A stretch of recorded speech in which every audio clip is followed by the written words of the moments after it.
that you're doing the technology. Oh, here we go. Yeah. Yeah, Teresa is getting better at it. I know. Oh, it's thanks to Kirstie who, gave me all the tips the last time. Okay. So I'm sure all will be fine. Oh yeah, so looks like it's going live. So she can be the power, madam telephone so that it didn't go out of power. Oh, It's sorry. sa live na kango. Yeah. Okay. Right, so let's see. Bula Vinaka, everybody. Nimbula Vinaka, nakabakalevu na sema mai. Okay, so let's see. I hope, okay, maybe I should go back to the screen. Yeah, we are live. Yeah. So Bula Vinaka, everyone. Yeah. So we're here. So today is Friday the 11th in Hawaii, but it is Saturday the 12th in Australia. So Bula Vinaka, thank you for joining in. And thank you for adhering to our invite with Dr. Kirstie Close. Vinaka vakalevu sara vekem nina sema tiko mai, na nonda VEITALANOA KEI, na VEITALANOA baleti Levuka. Vinaka vakalevu vekem nina lewe ono sanga vulka vitu. So about 67 people Kirstie are listening in live, 75. The number is going up. Wow, yes. Bula, everybody. Bula, aloha, good day. Bula Nako from Namosi, Bula Vinaka from Kandavu, and good day from Dr. Kirstie Close. So would you like to say your greeting, Dr. Kirstie, to our listeners? Yes, Bula Vinaka, everybody. I'm Dr. Kirstie. I'm in Melbourne, in Australia, on Wurundjeri country, and but I'm not sure if Dr. Tarisi is going to talk a little bit about my family, but we've got long ancestral ties to the Methodist mission, and so I'm part of the Laleen family. So that's my connection to VT, and Dr. Tarisi was my Bosavaka VT tutor for a while, and so I can still pick up some of what you're saying. So it's not completely lost, which is good. I'm just rusty, so rusty. Yeah. Oh, Vinaka vakalevu, Dr. Kirstie, for joining us today. So I would like to say hello to the future Dr. Kali. Oh, no. Yeah, thank you, Dr. T. Ambula, Dr. Kirstie. Thank you so much for inviting me, especially Dr. Kirstie, to be part of the guest for the discussion today. And I look forward to the interesting discussion, especially your link with Fiji, Dr. Kirstie, and the interesting subject about Levuka. Very, very interesting. And Dr. Teresi, Dr. T has been so engrossed with everything about Fiji's history, specifically Levuka, and their discussion with Samisoni last Sunday was so intriguing. And I look forward to both of you for our talk tonight, Vinaka. Yeah, Vinaka vakalevu. Yeah. So to Dr. Kirstie and Mr. Bunindilo, just wanted to greet you both to this Talanoa session. And usually on Friday at 7, I usually have my youth Talanoa on my Instagram page. But I've invited my youths from the Instagram page to come to my platform on Talanoa with Dr. T Facebook page, so we can have this wonderful Talanoa today, where we will be traveling over to the beautiful island of Ovalau in the province of Lomaiviti. And so this Talanoa today, for those of you who are listening in, you might have seen the promo that we made, which is a visit to Levuka. As you all know, Levuka was the first capital of Fiji. way back in the 1800s. And Dr. Kirstie and I have been doing this monthly talk story for the last couple of months. And so we both agreed that the December the 12th, we will talk about Levuka. And as Kali mentioned earlier, last week we talked to Samson Verma, who has links to the beautiful village of Lovoni on the beautiful island of Ovalau. And we had a wonderful talanoa where it was really lovely to hear firsthand the stories from his people. And I think that's powerful, you know, to have stories that are shared by those who share ancestral links to many of these places in Fiji. And so we want to continue that connection and talanoa to Lovoni, and now moving closer to Levuka. And so we would like to have this session, to those of you who are listening in, to focus on what was happening in Levuka in the early 1800s, leading up to 1874. As we all know, that was the year that Fiji was ceded to Great Britain, and also what was happening post 1874. And so for those of you who are listening, Nimbula Vinaka, we have the honor and the wonderful Dr. Kirstie Close, who is an historian who spent a lot of years studying about the arrival of the missionaries, and especially the arrival of the Methodist Church in Fiji. And she also has a book which is called Mission Divided. That's Yes. right. Yeah. Yes. So those of you who are listening, if you are interested to follow on what Dr. Kirstie did her PhD studies on, it would be great if you grab that book. I think it's available online for free. Oh, wow. That's even better. Yeah, Mission Divided. So maybe for now, okay, we'll hold on to that thought, but I just want to get to know you better. For those of you who are listening in, as Dr. Kirstie was saying, that she has connections through her family to the Lelin family. So most of you who are listening in, some of you may have gone to Lelin Memorial School. Many of you may have gone to the Levuka, the school that we all know on the beautiful banks of the Rawa River in Nausori. So Dr. Kirstie has maternal or paternal, I'm not sure, paternal? Maternal links to the Reverend Lelin. So maybe can I pass it over to you now, Dr. Kirstie, just to share a little bit about your family connection that way to kickstart our talanoa. Vinaka, yes. So I grew up hearing about Fiji from my granny because she was born in Suva in 1921, and her parents had been working on Taviuni at the time. So that was Arthur Lelin and his wife Doris. Yes. And his uncle also worked in Fiji. That's Charles Oswald Lelin, who the school's named for. So he was in Nailanga, where Arthur took over from him some years later. And a lot of my PhD ended up being about Arthur Lelin and the work that he did with Ratu Nathanieli Rawandronu up around Tavua and Nailanga, Bar, Raki area.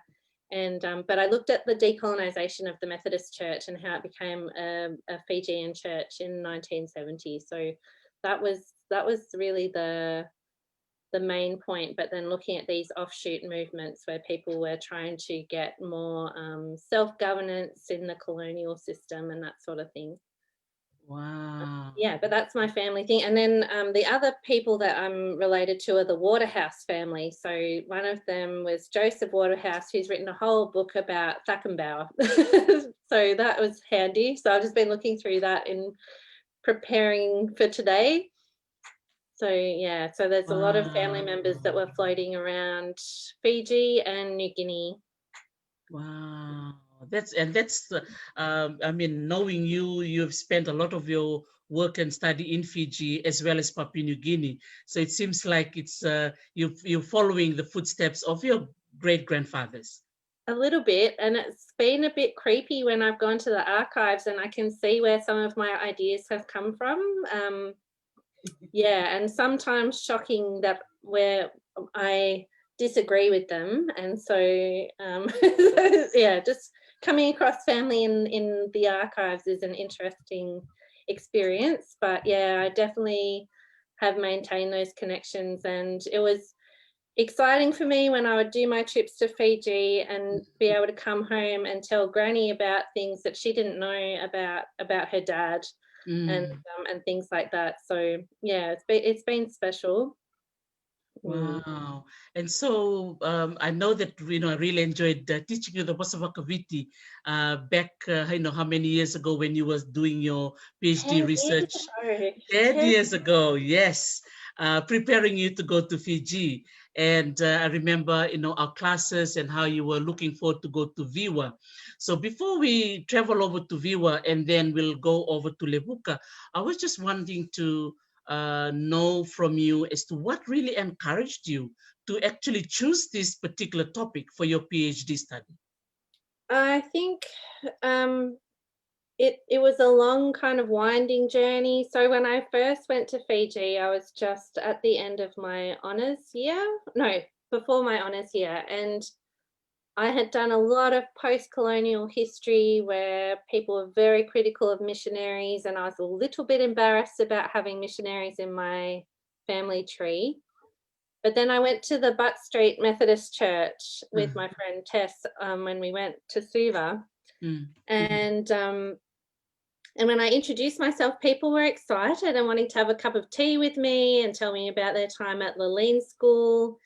And so I was surprised and thought I should find out more, because I didn't understand why I was getting such a positive response, because I had seen the missions as so much a part of colonialism, and which I saw as being quite negative.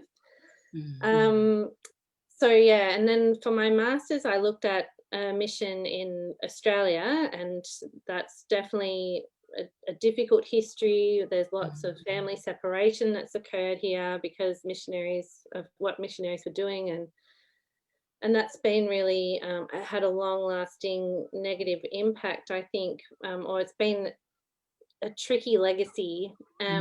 Whereas with my PhD, I thought I'll confront this history head on and try and figure out what was really going on and try and just understand the dynamics a bit better.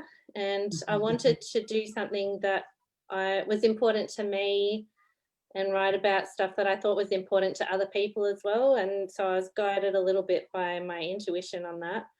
But yeah, so that was I was always interested in the relationship between Christianity and nationalism and decolonization.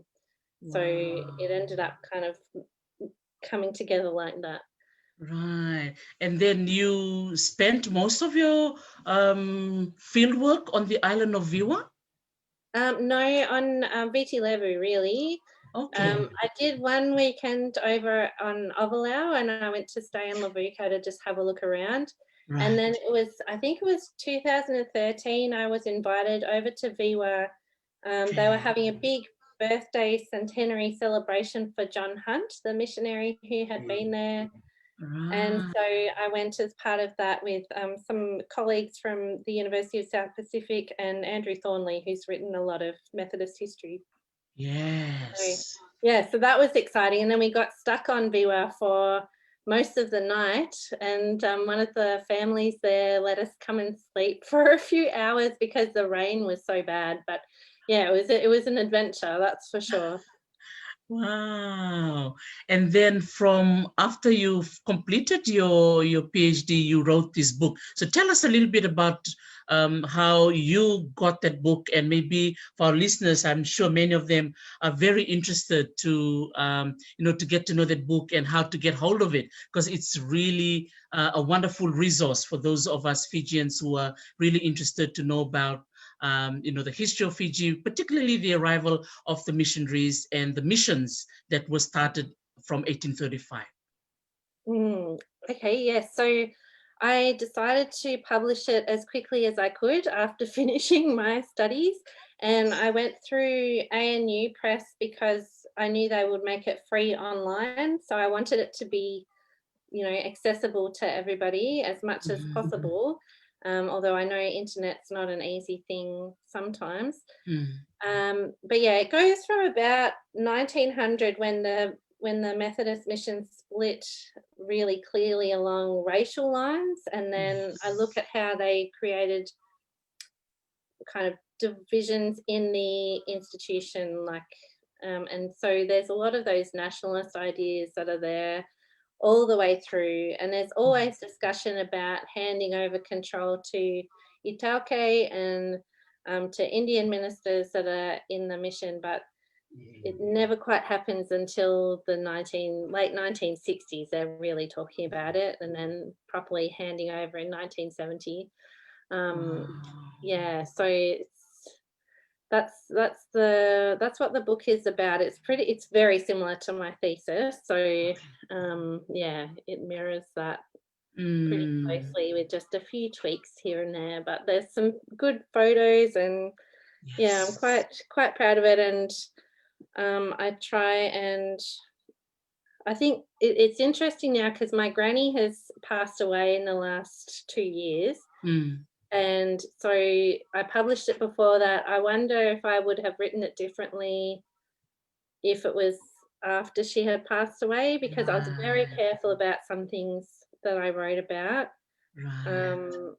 Yeah, so I don't know, it's interesting to think about that. Okay. Oh, that's good. So maybe for our listeners, there's a lot of our listeners who are connecting in today, and they will be asking questions. So I will get Mr. Vunindilo to maybe guide some of the questions that people are going to be asking. So I really want to encourage those of you who are listening in, if we have questions for Dr. Kirstie Close or to me, or to Mr. Vunindilo, please feel free to ask those questions. And also don't forget to go online. Her book is available for free. So her name that is on the book is Dr. Kirstie Close, yeah, and Mission Divided. Is that the title of the book, Kirstie? Yeah, I'll try and find. Do you have a hard copy there? Yeah.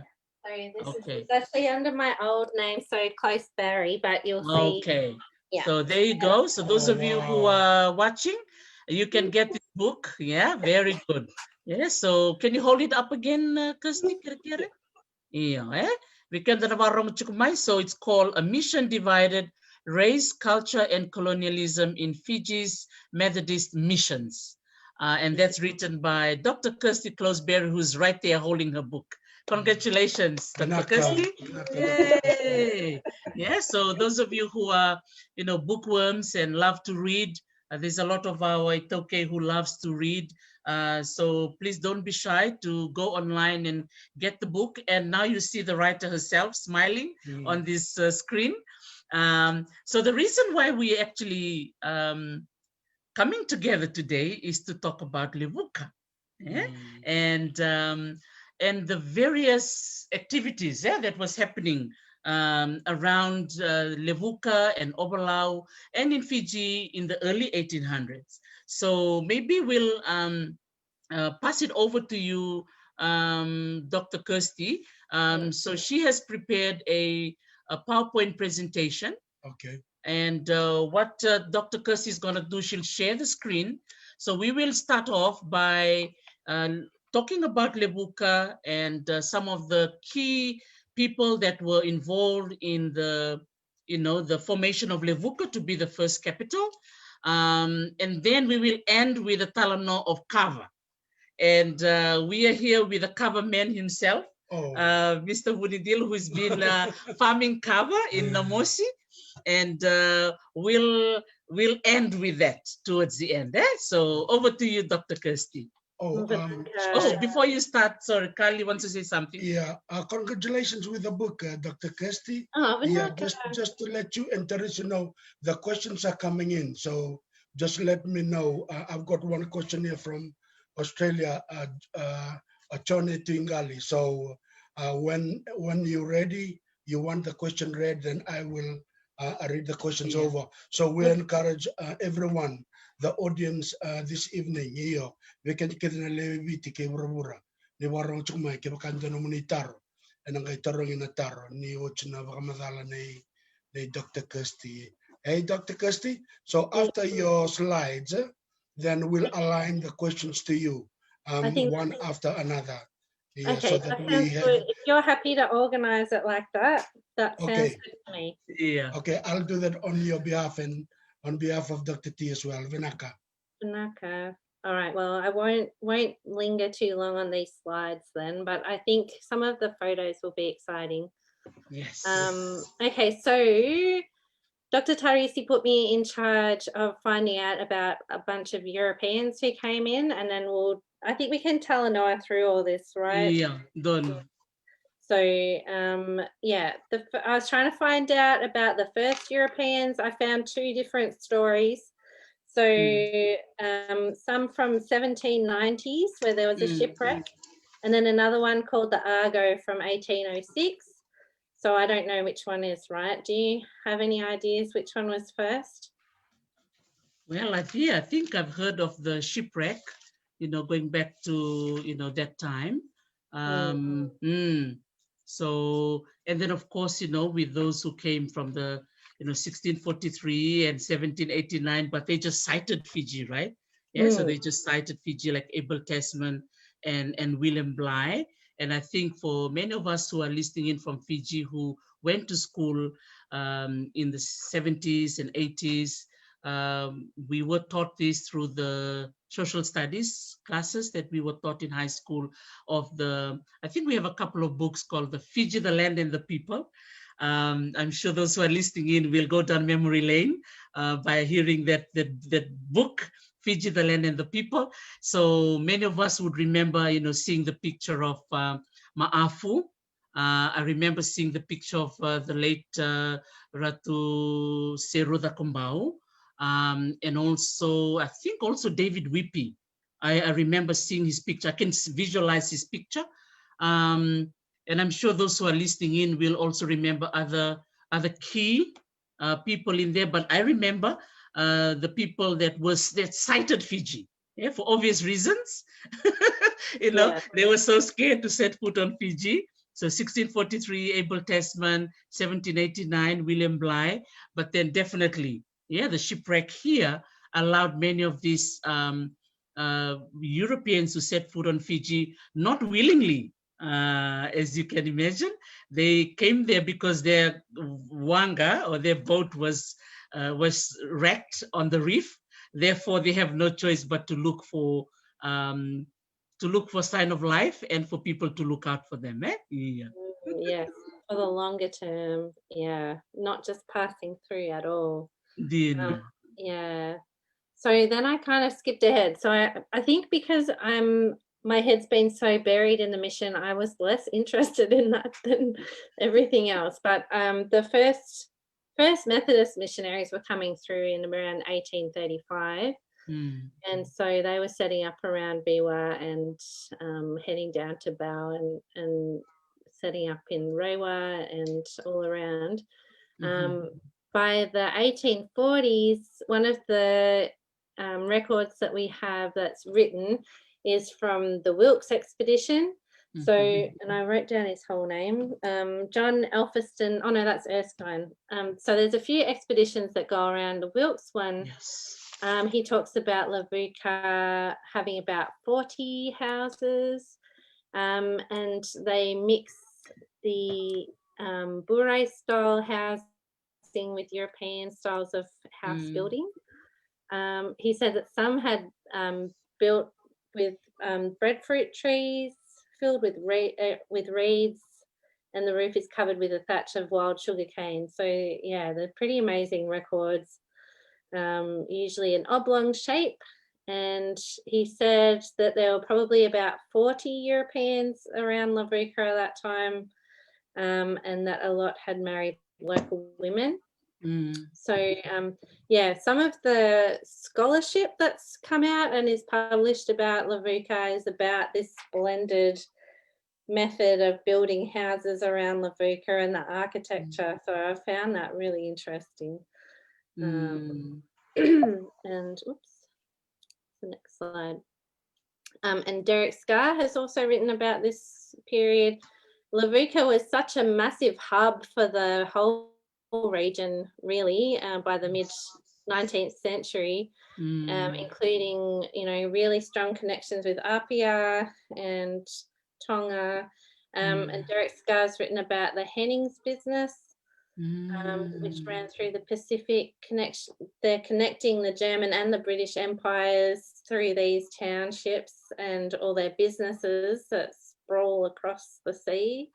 And they had, and Godfrey and Sons, another one, with plantations and stores. They acted like bankers. So with the article I was reading about Godfrey and Sons, they were giving advance credit to the planters and holding their land deeds as security in the process. So it was very risky, and it's interesting reading about how these businesses went downhill at certain times as well, because it was just such a huge risk.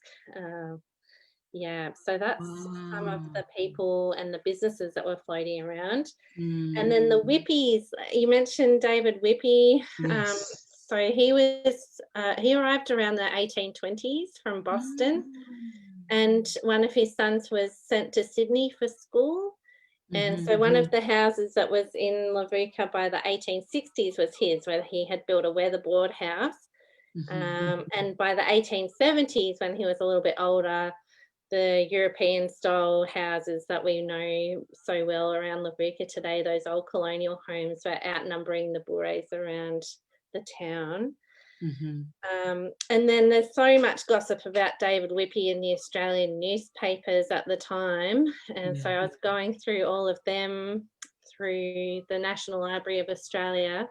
It said, Mr. Whippy was a white man of leading influence amongst the other whites and was very much thought of by the native chiefs as well.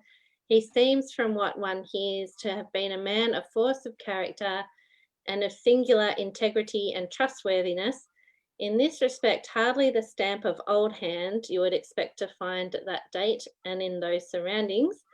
And then they talk about his kids in really old racist type of language. So I've taken that out because I just can't, I didn't want to repeat it. But yeah, there's just, always these records need to be read with that care. And then it said, Mr. Whippy too took care that the country should have the full benefit of his superior stock, for he had numerous harem, or servants was the proper term for the inmates of these establishments. So he goes on to talk about, like, whoever wrote this article goes on to talk about the women that David Whippy was with in this way too. So yeah, it's like digging into those really old articles is all that language is pretty full on. But yeah, so Whippy was a big man around town, either way you look at it. And then we have some, sorry, what were you going to say, Dr. And it's interesting too, you were just mentioning about David Whippy being from the United States, from Boston, and then also the Hennings, who are from Germany. So interesting, like, I'll speak for myself. I don't know what the audience we are thinking as well, because I remember growing up knowing more about the British side of colonialism. Like in Fiji, there was more of the connection to Great Britain, but there were presence of the Americans, as you can see here, and there were presence of the Germans. But they were, I think I remember, in school, there were little bits and pieces written here and there, but not as in much detail as if you compare it with the British presence. So I just thought I mentioned that because one thing that we found out in terms of Fijian displacement, hello boy, Fijian displacement and the selling of many of the islands in Fiji, the Hennings had a lot of influence, in that. So so that really kind of makes it very interesting, Dr. Kirstie, about the Hennings family, and then again the connection to Samoa. So I just thought I mentioned that. Yeah, carry on. Yeah, no, I think that, I mean, it's interesting talking about that too, because that's what I've been trying to piece together with my work on New Guinea, because there's so much overlap there between the British and German empires. And then Australia we don't often see that as the colonial power in the Pacific, but man, they really were. And that's kind of what I tried to argue in my book as well, that even through the mission, they were a colonial institution spreading out through the islands. So yeah, there's all these overlapping, competing powers going on, and yeah, has repercussions with displacement for sure. Yeah. And as you said, Kirstie, the base of the missionary were in New South Wales, so it connects really well to your PhD and the book that you write. And I believe that book will be really fascinating to read, especially because it connects really well to the history of Fiji that we had been discussing with Dr. T's platform. Yeah, thank you for that. Well done. Yes. Vinaka, I hope it's helpful and interesting. Not just good for putting you to sleep at night. That's my main fear. But yes. Anyway, I'll plow on. So we have also, I found a woman's perspective on Levuka. So Lady Constance Gordon Cumming. And she was saying that Levuka is manifestly unsuited to develop into a town of such importance as it is hoped. The capital of this new colony will here long become. So she had doubts about Levuka as a capital long term, I think. And part of that was because the land title was unclear and poor drainage, and she saw the houses as being pretty temporary. This was in the 1880s, so pretty kind of late in all this time, I guess. And the other name that keeps coming up is John Binner, and I think he was really involved in land claims and land title disputes and stuff too. He was a missionary, but he was also a trader, so he was a complex. Yeah, it's interesting when they wear multiple hats, and sometimes you're not sure whether they're wearing the trader hat or when are they actually wearing a missionary hat.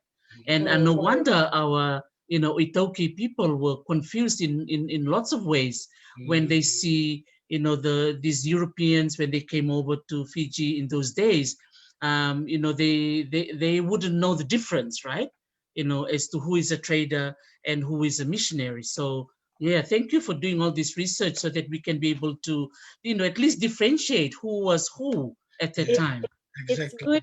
Yeah, it's good help to just start the discussions, I think. But I know missionaries were told not to get involved in politics and economics and stuff, but they did all the time.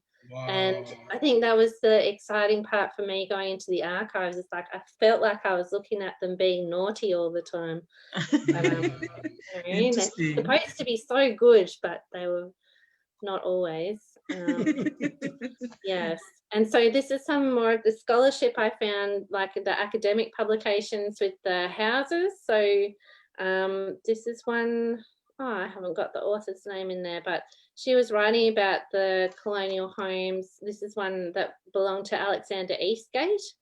And so in the 1860s, a lot of those Americans came over because they were getting out of the South during the Civil War and trying to bring their cotton business over to the islands so they could sell it to France and stuff like that. So that was an important chapter in Levuka's history, I think, the cotton boom. Yes. So he was there as part of that. He was an Englishman, but there were those Americans there for that industry. And then he was part of the judiciary in the early colonial administration. So yeah, there's some pretty interesting characters that were working with Thackenbauer under his government, and then who were part of that early colonial period as well. So this is up from Tatonga Creek, north of Nassau Park. Yeah, and now then just reminding me now, in 1999.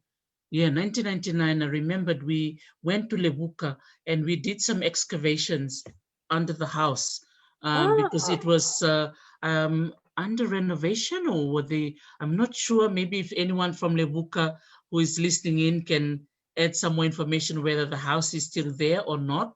But I remembered our department at the Fiji Museum were called in, At this house? yeah. Ah, no way. Absolutely. So we had, I remember Rosie, Rosie who works for the Daily Post, Rosie, she's from Matuku, married to Ron Doviverata. Yeah, Rosie Doviverata. Yeah, Rosie Doviverata. Right. She also came with us, and we did some excavation. And I think the materials that we excavated from this house is actually at the Fiji Museum. So I'll try and cross-check it, because when I saw the house, I remembered in 1999. That's very cool. I'm so glad that I put that in there, because it's just so, yeah, you've done so much work that I don't think anyone really knows that much about, Dr. T. So it's good to kind of bring it out of you. Yes. And so then I've also added in things from my article, which I had in the Fiji Times earlier this year, which was responding to another article about the Ku Klux Klan in Fiji and that sort of thing. But there was a good quote that I wanted to include from Thakambau, because they gathered at Tatonga Square, and he said about the whites trying to take control. He said, "We Fijians understand revenge and the law of the club. You white people said such things were cruel and savage. You wanted civilization and you brought us laws. Now there are divisions among you and an appeal to force. If you resist the law and force us to settle matters in our old way, there will be a war of races. I appeal to you to support law and order." So I just think, you know, you can see those divisions coming through, yeah, at really important moments. And so that's why I was writing a little bit about this. And I know, do you want to add in, talk about any of these buildings and stuff that I found photos of, Tarisi? Yeah, because I think the at the Fiji Museum we have two departments. So we have prehistoric archaeology, and then we have a historical archaeology department. I think that was when I was there. Not sure whether it's still that way, because the historical archaeology team, Levuka, was a common place, a common place that we often visit for heritage management meetings, especially when it was leading up to the recommendation of Levuka to be a World Heritage Site. So in the 90s, I think I usually fly to Levuka once a month to attend the Levuka Town Council meetings when I was representing the Fiji Museum at that time. And I think there was an archaeology team before me that did some excavations at the Morris Hestrom building. Oh, really? Yes, right in town. So we've had a couple of excavations around the Levuka town, so that we can have some historic record before any damage is done, to any buildings. So to me, I think that highlights the important role that archaeology plays in history. Sometimes, and even in my work, a lot of people often say, that archaeology is not indigenous. It's based on Western framework. But to me, I'm always kind of encouraging people to look at things on a balanced way, to look at oral traditions, adding value to archaeology, and vice versa.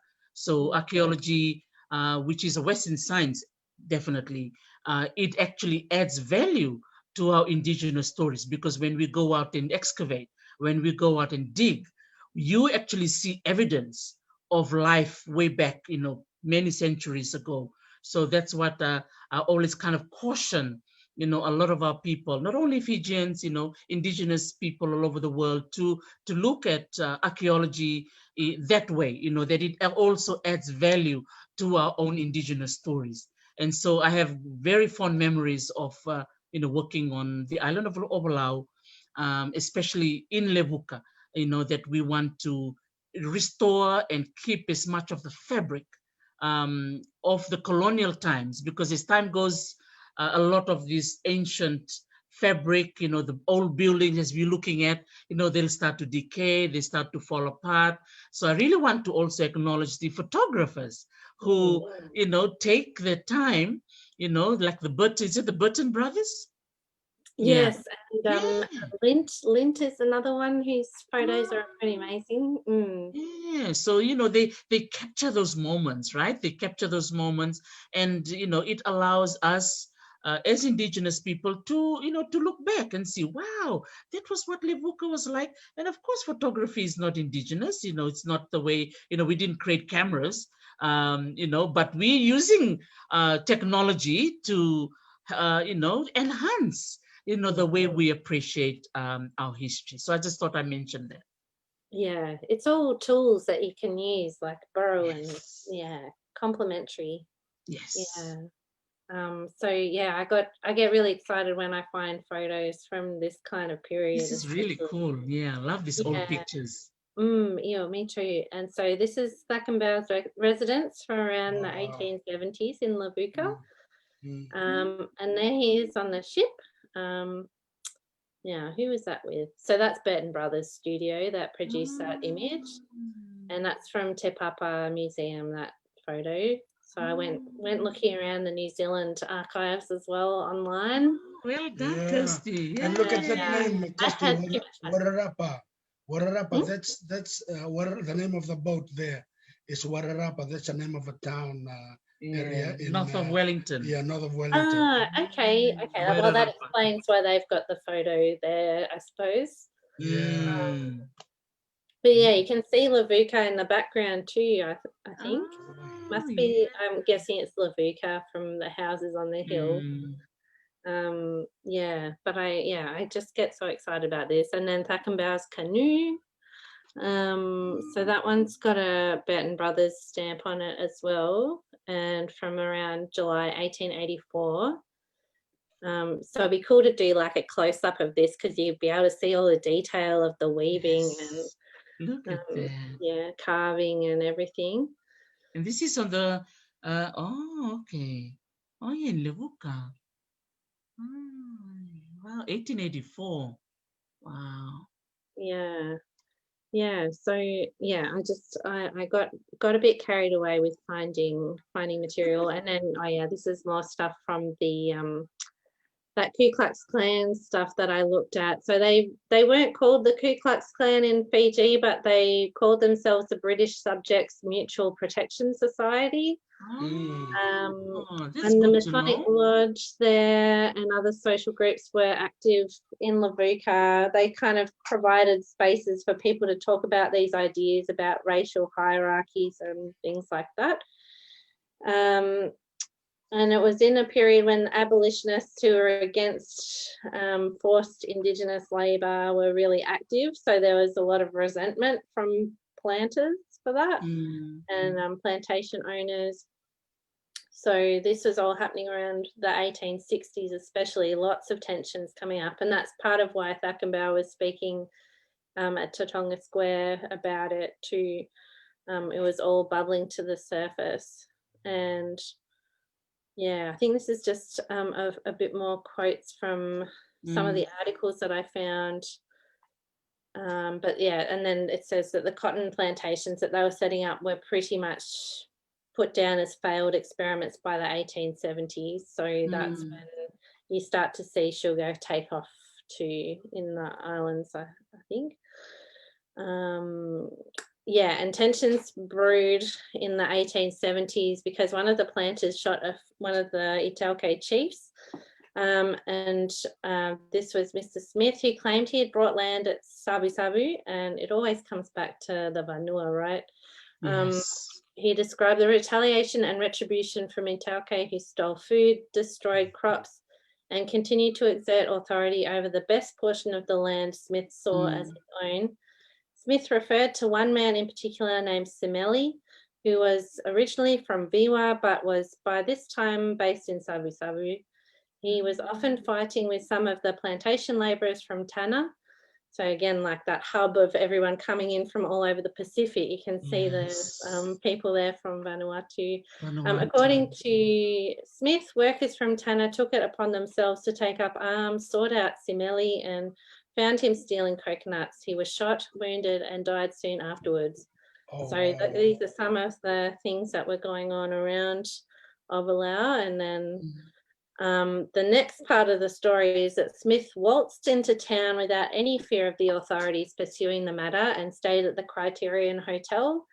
Frustrated by the inaction of authorities, 30 armed citizens and 120 iTauke under the leadership of 2 European inspectors went and faced members of the Ku Klux Klan, or whatever they were called, the British protection people, who were protecting Smith. Thackenbow commented on Simeli's death and 2 others, one at, I'm going to pronounce this wrong, Tarisi, I feel like this is going to be challenging me, Vunitongaboa? Yep. Close, and another on Taviuni, and pointed to how unjust it was that the white residents of Levuka were holding a man who needed to be held accountable for murdering iTauke. If a Fijian commits a wrong, the governors are in their several provinces and he can soon be brought to justice. But if you refuse to help and take up arms to resist, what then am I to do? What will be the consequence? So that's another part of that story, but yeah. Oh, and Dufty Studios, to zoom ahead to something else. So there's some more photos of Thackenbow and other people who were around at that time when the tensions were bubbling away. These were some of the pictures I remember that were in those social studies book I was talking about, the Fiji, the land and the people. Yeah, that we were using as a workbook for our social studies class. So this brings back all the memories. Oh, cool. Is there one called the Cyclopedia of Fiji or something like that? Fiji Cyclopedia, and they've got similar kinds of photos. And then here's one from Lint, who was there around the 1890s. So yeah, he took amazing photos from New Guinea as well and around Victoria. So look at those Fijian bures, the traditional houses. Looks really good. Yeah, it's amazing, and so much detail. Like they're really good photos, I think. Yeah.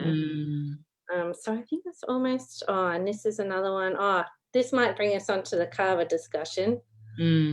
So, yeah, this is from Te Papa. I don't know when that's from. That might be a bit later. Did it say where? Did they mention it in the photo? No, it just says preparing kava. Yeah, because I can see that they are wearing the Sulu Vakatanga. Look at the hair, so beautiful. Some of them have the Fijian buininga. Yeah, there's some pretty amazing expressions going on in that crowd too. Yeah, some of these photos you could look at them for hours. Yes. And this is another one from the 1890s at the Royal Hotel. So yeah, that one's from National Library of Australia. So there's quite a few. Oh, look at this. That one's so interesting because you can see so many parts of the community in the same photo. In the picture. Oh wow. You can see it's just a juxtaposition. If you see the colonial building at the back, and then you still have those reeds as fencing, at the bottom. And then the children too can tell the one here, the girl at the bottom looks quite mixed,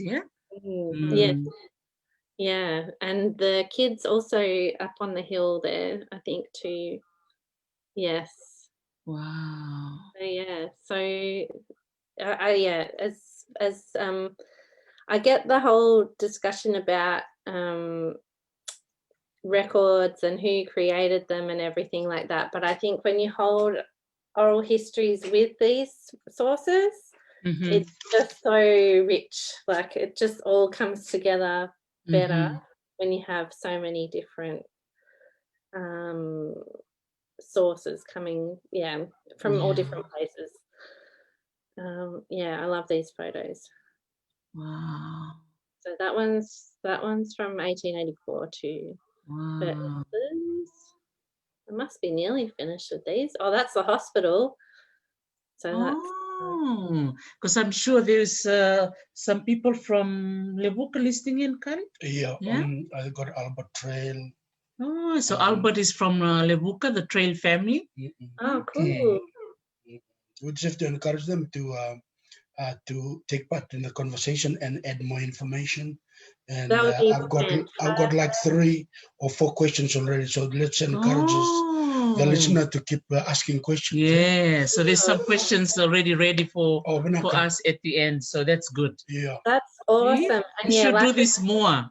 I know we should do this more. This is good inspiration for 2021. Oh, yes. And especially with your books too, Kirstie, you have to explain more about what the book is about to encourage people to buy more and read. Yeah. And I think with the subject of the missionary, because it's kind of like a taboo area for Fijians to talk about, but it's good you have a book so they can purchase for their private use and they read it in their in their own time. In their own time, so that they can think about those. So it's really good, Kirstie. Vinaka. Keep going, keep going. Yeah. So yeah, I think what we want to do is just start discussions, because what we're doing is just the start of. There's so much more we can talk about. There's so much there. Here's another picture. This is the Fiji Times office. Wow. Yeah. So amazing. Another Burton Brothers picture. Yeah, they're so. The quality of them is pretty fantastic. Yeah, I'm really glad they were taking these pictures, you know. So now we're looking back, you know, to, down memory lane and looking at evidence of what was there in Levuka. There's other people that are saying bula to you, Kirstie. Bula, Ivy Mbete, and there's another one here, Litiana Wangalevu. They're from Levuka. So they're really interested to hear your story. Keep going. Vinaka, so glad. Yeah. And this is one of the later ones. It is. So, yes, and people kind of have drawn things on the side about digestive tablets. So there must have been a bout of indigestion going on. I've only really had indigestion when I've been pregnant with the boys, and it's awful. So I would have been there. Right. Wow. For sure. But I think that's like 1920s. Wow. So this is okay. So this is Suva. Yeah. So this is when. Suva. There we go. Yeah, 1882. That's when Suva was established as the capital city. Yeah. So well done. Carry on, Kirstie. I think that might almost. Yeah, that's the last one. Okay. Missed it. I'll take off the screen share so we can talk about other things. There we go. Yeah, so that's good. So a lot of people are now logging in and asking, asking questions. And I think for me, what I had in mind today in terms of the, I had lots of things, that I want to add, to the Talanoa. But I know, as you said, this is just the beginning of many Talanoa sessions, and a lot of our friends, our Itoke friends who are listening in, they're wanting to learn more. And I think this kind of programs that we do is to encourage our people to read and write, So you have written your book, and, we are very fortunate to be able to, to learn from it. And then we can add on to more conversations. And I think the key thing that I want to share today is to, for those of us who are listening in, to pass on this knowledge and memories to the future generation, our children, and our grandchildren. Yeah. And so for me, the reason why I added the cover topic, because I know that in Ovalau, they are creating an amazing movement as far as cover is concerned, because we have the Ndronindalo family, Mr. Ndronindalo, who has started his kava business, and is doing really well for himself and his family. And he's taking up Yangwana farming and inspiring others. The other person that I want to also highlight here is Zane Yoshida, who started Takimine, and now he's got the Fiji kava business, which is now floating in the Australian market. So you can buy, it's part of the trade. Yeah, the Australian Stock Exchange. Yes, Australian Stock Exchange. So, it's really taking cover, globally. And the reason why I want to have it as part of this Talanoa session, that Ovalau is an island which is part of the Lomaiviti province, but they are contributing a lot to Fiji's economy. And I think sometimes in this kind of Talanoa, we have to celebrate those kind of milestones and achievements by our very own people. And especially with the Ndranindalo family, putting the attention onto kava as a product that can be used for economic purposes and now can be exported, internationally. But then Zane Yoshida took it another level, where, it's kind of kava is not as drunk like the usual traditional way where we use it for ceremonial purposes, but now you have, other, commercial products that are being used. The tablets. Absolutely. Do you remember those kava tablets? I think they're in my kitchen still for calming me down. So there you go, and that's something that I want to, highlight, and celebrate for Ovalau. The island of Ovalau, it's a volcanic island. It's a very fertile island, and therefore agriculture, adds on really well with the, the economic achievements of the people. But I thought these two individuals that I want to highlight, I know there's many others, so I want to apologize if I forget to mention other Levuka people who have achieved so well, because I know there's so many people. I know Jimmy Subaidas was my favorite singer, who has got an amazing voice, and he's from Ovalau, he's from Levuka. I still sing and hum to his songs. I know Albert Trail is listening here. And so Jimmy Subaidas is a person I know. I know there's also the Lutu family. I know I went to school with Ovalau and Siliva at Andithakumbau School. I think their father started a bus company, I think, if I remember. So if anybody is listening in who can add on to this. So there's a long list of achievements, but coming back to kava, I think that's something I just want to empower our listeners, our itoke listeners, so nimbula Vinaka bikimnina turanga na marama, o ni dabutumay na yan totoko Ovalau, and ve korokede na yan Ovalau, o kila ni dona yan umbula Ovalau. Sa may kailan ito na yan nunggo na buku ni Beka, and again tauya butaki na matay ni korturanga. May Levuka ni Berni kena to kita may suba and at sin kawal sa ngulkarua iya and ngono talaga ngo may bakani sa donate ko na ngono ni Covindi baka talaga kina na ken sa tos ra kiti ko na Sony ngona awa may nanuma may vital no tek talaga ni ko na veka sera da bu saukin o ira na wekanda and bonua o and yan no Ovalau bako siberto na bubale na Ronindalo. You can add on to this conversation, and to Zane Yoshida, who has taken Fiji kava globally. Okay, so globally, this is amazing. This, and I know Zane is a chemist, right? He's a biologist or something like that. He's a scientist. So he has done a lot of this testing, a lot of these experiments on kava. I think someone is saying instant kava.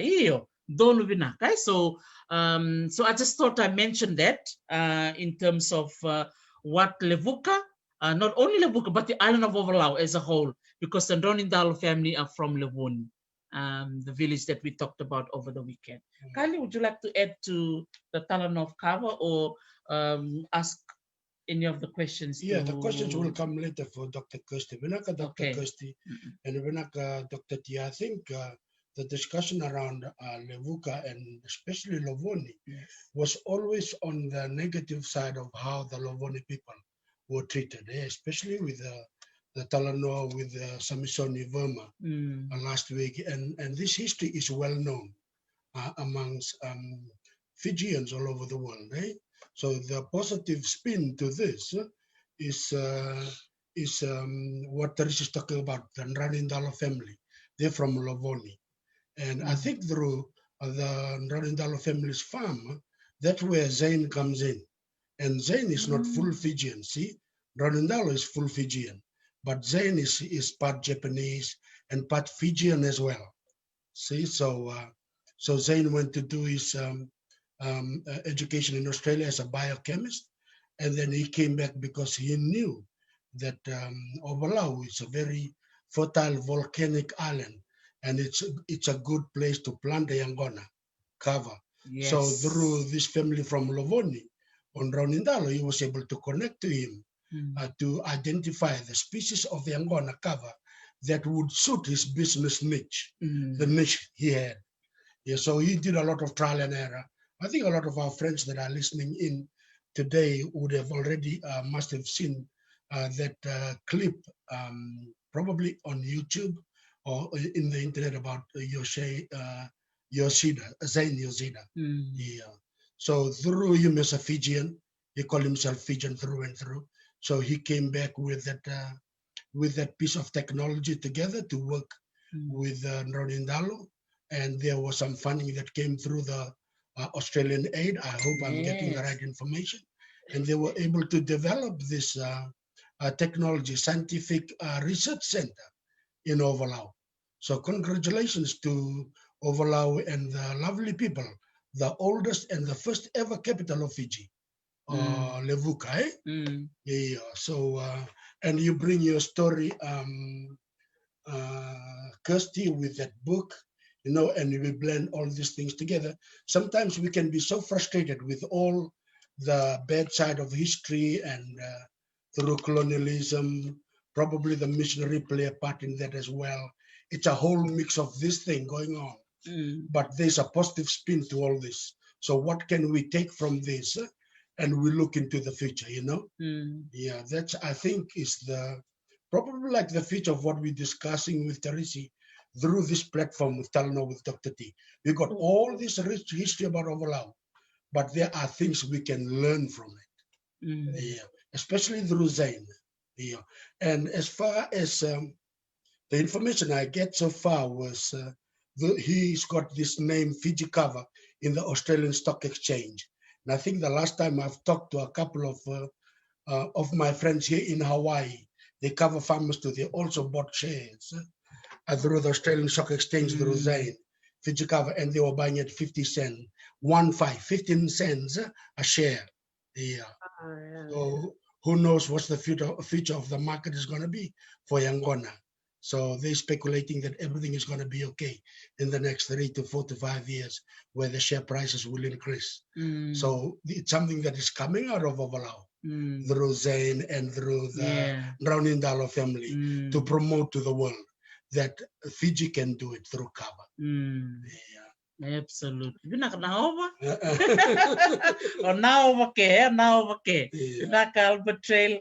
Totoka. So it's really nice to have these types of Talanoa sessions where we can just focus on a place. So today we're just focusing on Levuka.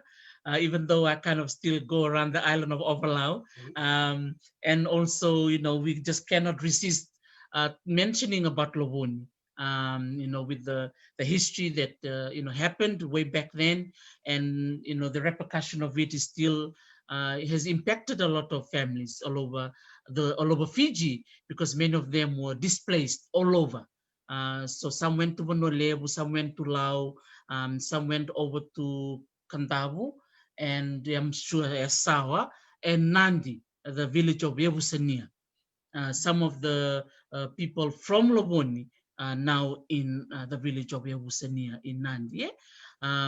So I just hope that this Talanoa session is the beginning of many. So this is the end of our talk story. Dr. Kirstie for the year. But I'm sure with some of the questions that are coming through now, they can inform both of us to start looking at our monthly talk story for 2021. Yeah. You know? I've got a question, Dr. Kirstie, coming from Australia, from Johnny Tingali. Yeah? This is the first one. Do you think the differences in culture difference between Fiji and the Aboriginals of Australia has given their different twist, where it was positive experience in Fiji and a negative one in Australia? Can you explain? Yeah, so there's two different types of colonialism that eventuated in each place. One was through direct rule and the other one was indirect. So direct rule happened in Australia, where there was the British decided they couldn't find kind of an Aboriginal leadership, I suppose, or an Indigenous leadership. And so they came in and set up their governance systems without much consultation with local people. There are individuals, like there's a man named Bungaree who's from the Eora people, and he was there, with the first British colonisers who came and talking a lot with them, and had a kind of on again, off again friendship with the first governor. But they really kind of steamrolled, and then we've got so many stories of massacres and just, really violent history. So I think part of the issue is that there was a clearly identifiable leader and a leadership in Fiji, and so he couldn't, Thakambau could not be ignored, and he had time with Europeans coming and going through the islands for a few decades to consolidate his power and get organised. He also had support from Europeans, like missionaries who had been there, and some other traders and stuff. So I think, there was one source I read that said he really respected European power, and so I think he tried to learn as much as he could about it, and adapt some of the strategies that he saw being used for his own for his own power. So I think part of it's just the timing of it. Like, the Australian colonisation happened in the late 1700s. By the time it was officially started in Fiji, they were trying to be more humane in colonialism too. Like, they didn't want to repeat what had happened in Australia and other places like South Africa. And New Zealand. So the British were trying to learn from those awful mistakes.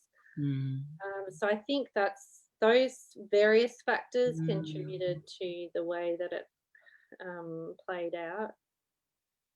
That's quite broadly speaking. I think also in Australia we think of colonisation happening in one moment, whereas it gradually rolled out through the whole country. It's such a huge continent, and there's a huge range of experiences through the land. So it's really good, like you were saying, Dr. T, to talk about one specific place, because things happened in such a specific way sometimes that you need that focus to really think through how complicated it was. Thank you. That's a good answer. Thank you for that. See, I'm learning too. Thank you, Tauchone Tungali. He also lives in Melbourne, by the way. Really? So you should try and catch up sometime. Yeah. He's that would been be great. for a while, so he must have been familiar with the system and how things work in Australia. There's another second question from Johnny Tingali. Do you think the colonizers like Britain, Spain, Portugal, etc., used the missionaries as a vehicle to push their agendas? For sure they did, yes, yeah. And that's why, like I was saying, the missionaries were supposed to be keeping their hands clean of it all, but they didn't. They had their own ideas of how things should happen. So they would intervene either on the side of the colonial government or push back against them. You know, supporting local chiefs or local communities to push back against the colonial powers that were coming in. Yeah, but that's been a big part of my reading, is trying to understand the role of missions in colonialism, and in Fiji, where they were there for so much longer before the British officially ceded, like did the deed of cession. They really set up so much that the British were able to just kind of walk in without worrying, you know, the schools, healthcare stuff. Same happened in Papua New Guinea. Like, yeah, it happened in, again, it's like, it's really useful to think about specific places and their context, but yeah, in Fiji for sure that happened. Yes. Yeah, no, that's absolutely true. Because I remember a few weeks back, I was talking about the war in Wairiki on the island of Taveuni in 1862. And I was doing some research as to what was happening around Fiji leading up to that particular battle of Wairiki. And I was surprised that amongst the leaders, you know, the British consul and the US consul, amongst the, you know, the government sort of, you know, representative amongst them were missionaries, you know. And so my question, that I had in mind, wow, so they also, you know, involved in the whole discussion of it here. Yeah. And that's like with this book by Joseph Waterhouse, The King and the People of Fiji. He's all about how close he is to Thakambau and what discussions they're having, and so involved in the. Can you hold up that book to Satya, Dr. Kirstie? So those of you who are watching, this is another good book to find online. You can buy it on Amazon or on eBay. The King and People of Fiji by Reverend Joseph Waterhouse. So this adds in a lot of you know, knowledge and inside information that, you know, even other people in Fiji at that time were not privy to. So he had private, you know, conversations with Ratu Serotakumbau. Vinaka, Kirstie. And interesting characters too, Dr. Kirstie, like you said, John Bernard. He was a missionary and a trader as well. And so were other people like Lorima Faison. He was an anthropologist, a missionary as well. But he was also very much involved with the first discussion of the Native Land Commission, the law. With Thurston, the governor, and Sir Arthur Gordon. Interestingly. And then you have Reverend David Cargill, who was a linguist who helped to put our alphabet and vowels together. So you can see that many of these missionaries, they came with their own you know, skills and backgrounds, and they contributed in different ways. Yeah, that's right. And I think that's a good point too, is like the missionaries were often informing policy and the way it was developed, and then they were enacting it. So with the Australian stuff, I've looked at how missionaries were running reserves and missions and involved in child removal and that sort of stuff. So, you know, they were implementing those government policies that were really really troublesome. But same things like with Lorima Faison. He was definitely informing the way policy and colonialism was taking shape. And I really love what you think, Kirstie, and Dr. T as well. When you do research of these individuals, then you know their background and the reason why they do what they do. And Lorima Faison was not only an interesting character, but a lot of Fijians like him because he was pro-Fijian. And there was another person that came and lived in Kiowa. Came through Australia in Adelaide. What was his name? Wilkinson. David Wilkinson. Yeah. And then he was just a business guy. He went and be the advisor of the Timbua. And then finally he went to stay with the Kombau when he started his first government with the KKK supporting him for the 3 years that he was running. But they were really pro-Fijian in terms of, because they've been living in Fiji long enough to really understand the mentality of the Fijian, the way they think and the way they do things. This is an interesting point. by Alipati Trail, who mentioned that the Tui Levuka also played a part because he was very accommodating to the Europeans, which guaranteed their protection. So it kind of goes back to the KKK, that you were talking about earlier. But before you ask the next question, I was just going to ask Dr. Kirstie to lift up that book again. So a lady here, Pei Douglas, is asking about the book. Yeah. So the King and People of Fiji. Yeah, Pei Douglas. So that's the book written by Reverend Joseph Waterhouse. Yeah, Vinaka. Vakalevu. And then also, before Kali asks the next question, I was going to ask you, would you just quickly maybe do a summary about the KKK and what was the main reason why it was formed in Levuka? I think it was because, so they went under a different name, but it was at a time when the white community was feeling quite threatened. And so, they were just trying to strategize, I guess, how to protect themselves and argue for the use of weapons and violence when needed and all that sort of thing, from their perspective.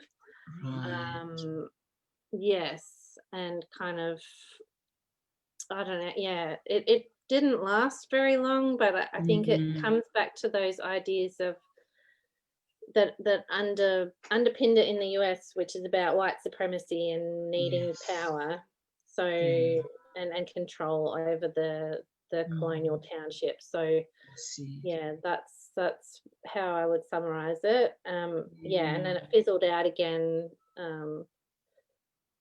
But I think whenever there's people feeling like they're under threat, there's kind of this rising of tensions, and everyone's on edge, waiting for something to blow up.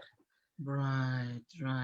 Yeah, very interesting. Yeah, when you're reading a lot of the, how they were not wanting to pay tax, to Vakumbau's government. When he was setting it up, a lot of them were deliberately, wanting to go against that administration. So that was interesting how, that anti kind of sort of a government that the white settlers themselves were doing in Levuka. Yeah, I think that, so they, they were trying to get their power up and push Thakambau's down, I guess. So they felt like they should have the upper hand somehow. So there was a power struggle happening, yeah? Yes. Wow, interesting. Okay, so Kali, your next question? Yeah, this one is with Vita Lewani Torkua. She said, curious to know what was the political stance of the missionary at the time, and to add to that, why was Levuka chosen to be the capital at the time? I don't know about the missionary position. There were a few that floated around those eastern islands, and they changed their minds depending on what was going on at the time. I'm guessing this is about session, is it? Yeah, I think it was also here. MLA was saying here it was to do with the harbor, the anchorage. So easy. Yeah, I think that's a lot to do with it. So because it was so accessible for ships, it became just a place where people could come and go from anywhere. And it is kind of a central part of the Pacific. It makes sense, because it's, Lomaiviti, the Lomaiviti province, so center of Fiji and Ovalau right there in the middle. So, so thank you, MLA Rambuno George. Yeah, Vinaka. So that's good to add on to Dr. Kirstie's point there. I know with Waterhouse, I know he was pro Thakambau. And a lot of the missionaries were trying to support him. But then I don't know about John Binner. I think he might be different. I would have to look into him. But yeah, Waterhouse generally was trying to promote Indigenous leaders through the teaching and stuff. So that was his point. Yeah, good question. Vinaka Vita. I think that those are all the questions. Just one comment here positive comment from Lily Rawanga. She said they're setting up a team of youths in Levuka to just look after the heritage site, restoring heritage sites in Levuka. Oh, yeah. So I thought that's really cool. Yeah, heritage in young hands. In young hands. Yeah. They may be working together with the Fiji Museum. Yes. Probably not. Teresa may explain. Yeah. Yeah, I think that's a really good program managed by UNESCO, which is based in Samoa. So the United Nations Education, Scientific and Cultural Organization. So that's the meaning of UNESCO. So the office is based in Apia in Samoa. And then we have a branch in Fiji through the Ministry of Education. So yes, so it's through the Department of Culture and Heritage. And then the Fiji Museum sort of indirectly supports them because we have an archaeology department which comes under the Department of Culture and Heritage. So so it's really nice to see that education and culture, they come in and involving our young ones. So that's the key element of why we're talking today. So that's why Dr. Kirstie and I do this talk story, so that we can inspire young ones, to kind of look at heritage as a way to give back to their community and to keep the fabric of their heritage alive for future generations. So Vinaka, vakalevu, Liti, Rawanga, and I think Dr. T, to the museum, Levuka is one of those internationally recognized colonial heritage sites. And it's even hard to get into the listing. Can you explain to our listeners, Dr. T? It's really hard to even be accepted to be part of the international group of heritage sites. There's a strict criteria that's put forward by the international bodies like ICOMOS and UNESCO and the World Heritage Commission, which is based in Paris, in France. And so when countries wanted to nominate heritage sites, so there are criteria they have to follow. So they have to identify which category they fall under. And so Levuka would come under, there's a certain criteria that they fall under because they're not a natural site. They kind of come under the cultural heritage, but also in the colonial, sort of like to memorialize what happened during the colonial days. So it took a long time. I think if I started working at the Fiji Museum in 1994, but when I started at the Fiji Museum, there was already a committee that was already meeting from 1989, I think, 1989 to 1990. I was still studying in high school. So when I joined the Fiji Museum, I later joined in the committee. So we used to go over to Levuka, and then the team from the World Heritage Center in Paris used to fly over to Fiji to go to Levuka to check that everything we're saying on paper is correct. And so when I was in New Zealand, that's when I saw that finally Levuka was accepted. It wasn't an easy ride. There's a lot of documentations that there has to be filled, a lot of man hours, a lot of time the staff have to do to make sure that they reach the final criteria that are being put forward by World Heritage Center. So so it's a big achievement for Fiji. However, this is just me speaking. I would really like to see archaeological sites as well to be nominated. So it's nice to have Levuka, which is a colonial town, but it would be really lovely as well to look beyond 1800s, because we have a heritage which goes back to 3,000 years ago. So maybe this can be, so this can be like a challenge maybe to my colleagues in Fiji and also to my colleagues around the Pacific to start looking at some archaeological sites. So to me, I would really like to recommend the Sinatoka Sand Dunes as the next site, because I know it's been put in the provisional list for Fiji, because Sinatoka Sand Dunes is really interesting. It ticks the box for natural heritage. It also ticks the box for cultural, because it's a very unique sandbank that is very different in the Southern Hemisphere, so it's really kind of something that maybe, Fiji can start looking into and investing into. The second point is that when Levuka was successfully accepted by the World Heritage Center as a World Heritage Site, so therefore there will be protection by the UNESCO and the world to look after Levuka. And there will be promotions for tourism and all of that for Levuka, which is happening right now. Well, before COVID-19, hopefully post-COVID, more people will come and visit. The other challenge that came through was that other towns around the Pacific, they said, oh, we should have put our pier there. And then Tonga said, oh, we could have put Nuku'alofa there. And then the same Papeete and Port Vila and Port Moresby, and the list goes on. And so this is something that maybe, in the future, UNESCO is also encouraging group nomination. So rather than just one town like Levuka, it could have been a series of towns all across the Pacific that would have, been nominated and accepted as well. So I just thought I'd share that. So, Dr. T, another question I want to ask you. So if you own an old rundown piece of property in Levuka and you want to renovate, it must be one of the most expensive renovation to do, huh? Because you need to get approval. You can't just do it. Yes. So there are set criteria, like, the special kind of wood they have to use, special kind of paint. It has to kind of maintain the look of what Levuka was, as we were looking through your photos, Kirstie. It's really lovely to look at those pictures and then comparing it to today with our local Levuka residents. So I think it's positive in a way that, they can be able to receive support and help from the Department of Culture and Heritage, the National Trust of Fiji, the Fiji Museum, that they can provide funding to them. Hopefully, there will be more support given to the residents. So yes, you're right there, Mr. Vunindilo. There will be some strict guidelines as to, what kind of paint they have to use and what kind of wood they have to use if the weatherboard falls down. So these are some of the challenges which I'm sure the Department of Culture and Heritage, the National Trust, and the Fiji Museum are dealing with.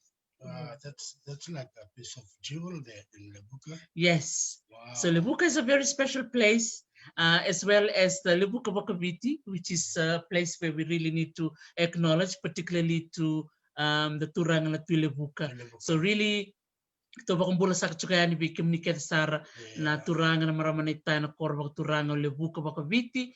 Ito ba kanako sa katsukaya bikim ni Doko na baka rongo chukumai na buku ni kana may talo na tika chukini kuwa na numundo banua o Levuka.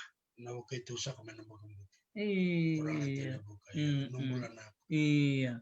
Ni Vinaka vakalevu na baka rongo tikumai na nanda vital na taka chiko na korturang makawa o Levuka e le siyang talanga ni nguileda na be koro tiko wabulita na koro turang o Levuka e na nonra vito koni ke na nonra sule na nonra yau na nonra ngauna pakatalanga ke na nonra may tagumaki o ira na bulang ira ngole mai e na bakitin kawal nan raw e na nonra may tiko e Levuka.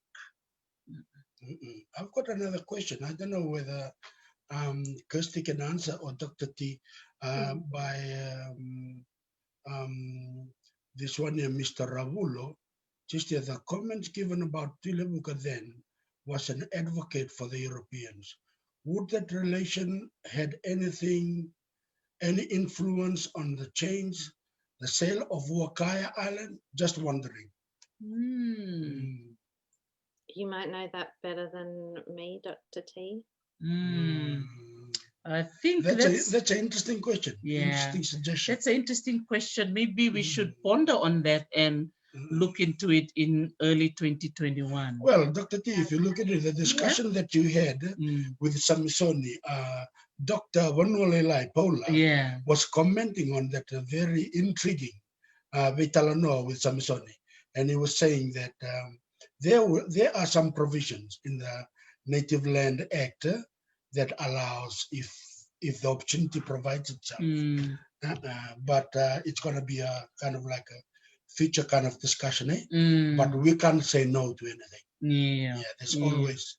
And also, with like what Dr. Kirstie was sharing in your presentation, there were different individuals that were playing different parts in the whole, how Levuka came to be and everything else that happened until now. So there were different characters, different individuals.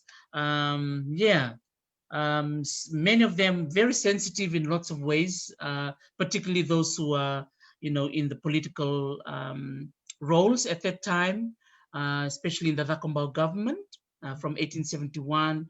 Also the involvement of some missionaries as well. And so it's not straightforward. So maybe we should give some time, to look through that question. Yeah, I think the homework for Ravula will be probably to go online and read through the native land cap 133 and 134. Can shed a lot of light into those types of issues, so that the more we know, the more we can enlighten ourselves and enlighten others. Absolutely. Any other questions, Solomon? Not really, but there's a lot of positive comments, Dr. Kirstie. Oh, thank you, Dr. People are so Kirstie. happy for the audience today. This one here, Pay Douglas, he said not only to marry the two, culture and education, but to have the spiritual life as a mirror, to have understanding why all these influences came about, to help them navigate their generations well into the future. I think that's a positive conclusion to these discussions, We have to look into the future. We have to drag all the positive influence all these people have, the Fiji, especially based in Levuka, as the first capital of Fiji, and how we can move on. What do you think, Dr. Kirstie? Yeah, Vinaka? So maybe last comments from you to summarize our talanoa tonight. Oh, I just want to say Vinaka vakalevu. It's been just so interesting, and I think just goes to show it's just the tip of the iceberg with what can be talked about. And I think if people want to ask for more information, we can go digging around for more information and then bring it to you next year. Dr. T, you've been doing amazing work. I just want to say thank you, Vinaka, for everything that you both have been doing, and your family, for all of us, so we can learn so much more, and so that all this information that often gets trapped in universities can be accessed by everybody. It's just amazing. I'm so pleased that you're doing this. So and thank you everyone for listening in. Vinaka. Vinaka, Dr. Kirstie, for that comment. I really enjoyed it, because so much has been written and so much good things has been recommended in those theses and PhD about the way forward, and we just have to grab those theses of where they are sitting, collecting dust on those shelves, or in those universities, they've got those digital PhDs and theses, get it out and show it to the people and talk about it with them. And this is the kind of platform I would recommend for Dr. T for in the future, where people will join in and just openly discuss issues like this.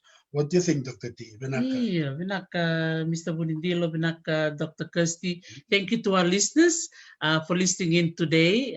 We were looking forward to end our talk story session on a high, and we did. So high five to you, Dr. Kirstie. I just wanted to take this time to say Vinaka vakalevu to all our listeners, because your questions and your inquiries, it informs us on how we can be able to use history to inform us for the future, is what Pei rightfully said, which is a lovely summary. And also when we look to the past, we cannot change what has happened, but the only thing we can do is for us to learn from the past, inform the present, so that we can go to the future with a lot of optimism and a lot of positivity. I think that's always like the message that I want to share on my platform. And for us to learn from the past to take us well into the future. Secondly, is this journey, this talanoa session, Dr. Kirstie, I know a lot of our young ones are listening in, and it's really a platform to inspire them. And so you have inspired so many as well, Dr. Kirstie, with your book, and just your live classes that you do as well, and your sharing online. We really, really appreciate that, Dr. Kirstie. And thank you for saying yes you know, to my request for us to share the platform together today, in order for all of us to travel to Levuka together for free. So to all my Naita on the beautiful island of Ovalau, and those of you who are from Levuka, thank you for hosting us tonight, and sharing some beautiful, beautiful stories about Levuka. There's so much to be celebrated about. Vinaka, show us your book again, Dr. yeah. Kirstie, so that they can see both. Yeah, both books, this one and then the other one. So hold it together. Yeah, and just hold. Yeah. And Dr. T, can you read it again for our audience? Okay. So there's a lot of people who are interested, Dr. Kirstie. Really? Okay. So a mission divided, race, culture, and colonialism in Fiji's Methodist mission. And then that's by Dr. Kirstie Close, who's right here holding a book, and published by the Australian National University in Canberra. And then on the right-hand side of my screen is The King and People of Fiji, written by Reverend Joseph Waterhouse. So these are two books that you can find online. Dr. Kirstie's book is free. Downloadable. It's downloadable for free. So you can go on the ANU website, or even just type the book and it'll appear and you can download your personal copy. I will download a copy for me, Dr. Kirstie. I see. Yeah, I hope it's interesting. Yeah. So see, so many people here are so happy. Dr. Kirstie, for you to, you know, connect to all of us today. And I'm sure, is there some people in Fiji that you remember, do you want to say hello to? Because some of them may be listening and watching our video later. Yes, so many. My friend Alisi, and it's too many. I'm gonna forget someone for sure. Yeah, was it Alisi who went with you to Viwa? No, that was Morgan Tuimalele Afano, Max Quanchi, and Kate. Kate's from, I think she was from Canada, but yeah, Max and Morgan I worked with at University of South Pacific. They're troublemakers. Yeah. Yeah. Deaconess Unaisi Matualu, she went around with me to Nailanga and Buna and Tavua. Yeah, all of Ratu Nathanieli Rawandronu's family that has been in touch with me for many years now.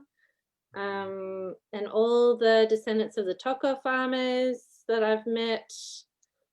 Yeah, everyone at Yalandro. Yeah, too many people. I know I'm going to forget someone. But yeah. And I remembered some of those people and places are in your book. So you acknowledge them there. So I'm really happy about that. Opeta Alefayo, he is just an absolute monster of an archivist. I should shout out to Opeta. He's been a beautiful friend to me for a long time, and he's done amazing. Vinaka Opeta Alefayo Bulakai, thank you for all that you do. I think now he's at USP, but he was the director at the National Archives for many years. Eh? That's right, and Nick Holter and Michaela as well there, and so that'll do. There you go, Dr. Nick, Vinaka, Dr. Nick, for always supporting us. And I remembered when we were planning this session, Dr. Nick was sort of like our go-to person, and you know, sort of advising us. So Vinaka, Dr. Nick, for being a support person for me and Dr. Kirstie. So yes, I think that's us for tonight. So Vinaka vakalevu, everybody, for you know, spending some time with us, and Mr. Vunindilo. Vinaka, Dr. Kirstie, for grabbing my collar to be part of the discussion. Yeah, I'll be doing that again. Thank you. Vinaka vakalevu. Yeah, yes, Vinaka vakalevu, everybody. Vinaka Alipati Trail, and everybody who has maternal and paternal links to Levuka and to the beautiful island of Ovalau. We just want to farewell you and say Vinaka vakalevu, and we will look forward to see you all in the new year, where we will be once a month. We'll be traveling all around Fiji, following the places where Dr. Kirstie did her research, as well as following her great-grandfather's footsteps of the Leline family, as well as the Waterhouse family. Vinaka vakalevu, everybody. Yeah, Vinaka Dr. Kirstie. Yeah, I'll talk to you later. Vinaka, all right, no worries. Yeah.